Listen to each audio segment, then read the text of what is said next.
উমরা করেছেন এবং একবার হজ করেছেন। তো সে হজটাকে বলা হয় হজ্জতুল বিদা। তিনি হজের দিন এই মসজিদটা যেখানে রয়েছে মেম্বার, ওই মেম্বার বরাবর এসে তিনি অবস্থান করেন এবং এক আজানে দুই ইকামাতে জোহর এবং আসর একত্রে আদায় করেন এই মেম্বারের ওইখানে। সেই মেম্বারটার জায়গা এখনও নির্দিষ্ট আছে, সেখান থেকে শুরু করে মসজিদটা চতুর্দিকে বাড়ানো হয়েছে। এই জন্য এই মসজিদে বসে খুতবা দেয়। আর মসজিদে নামিরাটায় 5 লক্ষাধিক লোক একসাথে একজামাতে নামাজ পড়তে পারে এবং শুধু হজের সময় খোলা হয়, অন্য কখনো খোলা হয় না। মসজিদে নামিরার বৈশিষ্ট্য হলো এইটা, এখানে উপরে 7টা মিনার রয়েছে। আর টোটাল এই যে এরিয়াটা আমরা ঘুরলাম, পুরো এরিয়াটা হচ্ছে আরাফাত ময়দান। হজের ফরজ হলো 3টা, উমরার ফরজ 2টা। উমরার ফরজ হলো ইহরাম বাঁধা, তাওয়াফ করা।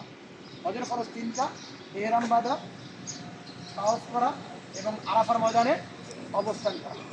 উমরার ওয়াজিব হলো 2টা, সাফা মারা, সাই করা এবং মাথার চুল ছোট করা বা মুন্ডানো। আর হজের ওয়াজিব হলো 6টা। এর মধ্যে মিনায় কঙ্কর নিক্ষেপ করা, মুজদালিফায় অবস্থান করা, বিদায়ী তাওয়াফ করা, এরপরে হচ্ছে কি বলে মিনায় 5 দিন অবস্থান করা, 5 ওয়াক্ত নামাজ পড়া, এরপরে সাফা মারা, সাই করা। এইগুলো হলো হজের ওয়াজিব।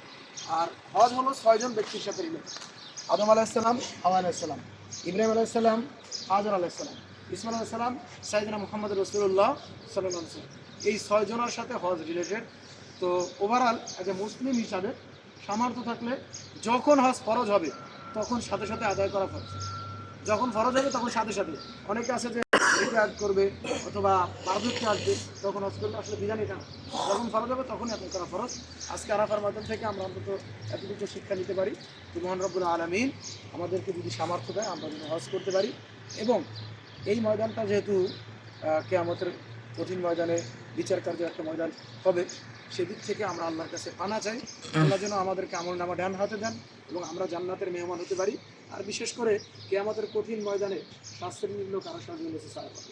আল্লাহ যেন কোনো এক শ্রেণীতে আমাদেরকে কবুল করে বলে আমরা একটু দোয়া করে এখান থেকে বিদায় নিতে চাই। না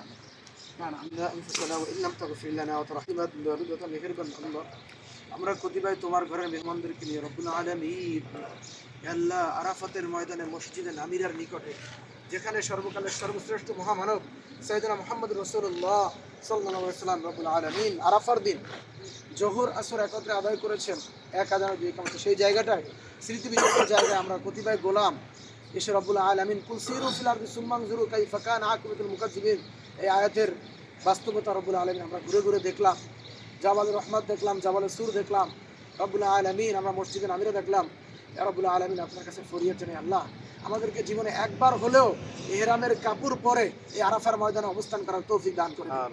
রব্বুল আলামিন আপনি আমাদেরকে আপনার খাঁটি বান্দা হিসেবে কবুল করে নিন। রব্বুল আলামিন আমরা শুধু বাংলাদেশ থেকে এসেছি, বাংলাদেশকে ইসলামের জন্য কবুল করে নিন। রব্বুল আলামিন ইসলামী আন্দোলনের সিফা সালাদের প্রতি খাস রহমত নাজিল করে দিন। রব্বুল আলামিন তাদেরকে আপনি শারীরিক সুস্থতা দান করেন। বাতিলের বাতিল চক্র থেকে, জালিমের জুলুম থেকে সকল আলেম ওলামাদেরকে আপনি হেফাজত করে নিন। আল্লাহ বাংলার জমিনকে আপনি হেফাজত করে নিন। অর্থনৈতিক অবস্থা রব্বুল আলামিন ভালো করে দিন।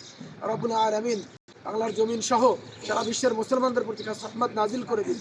আল্লাহ আপনি আমাদেরকে ক্ষমা করে দিন। আউযু বিল্লাহিল আযীম ওয়া বিওয়াজহিল কারীম ওয়া সুলতানিহিল কদীম মিনাশ শাইতানির রাজীম। লা ইলাহা ইল্লাল্লাহু আল্লাহু আকবার, আল্লাহু আকবার ওয়া লিল্লাহিল হামদ, আল্লাহু আকবার কাবীরা আলহামদুলিল্লাহি কাসীরা ওয়া সুবহানাল্লাহি বুকরাতাও ওয়া আসীলা। রব্বুল আলামিন আপনার কাছে খাস করে ফরিয়াদ জানাই আল্লাহ রাসূল সাল্লাল্লাহু আলাইহি ওয়াসাল্লাম দুইটি জিনিসের জামিনদার হতে বলেছেন। আমরা মানুষ বেশি ভুল করি, মুখ এবং লজ্জাস্থান দ্বারা। রব্বুল আলামিন এই দুইটা জিনিসকে আমাদের হেফাজত করার তৌফিক দিন।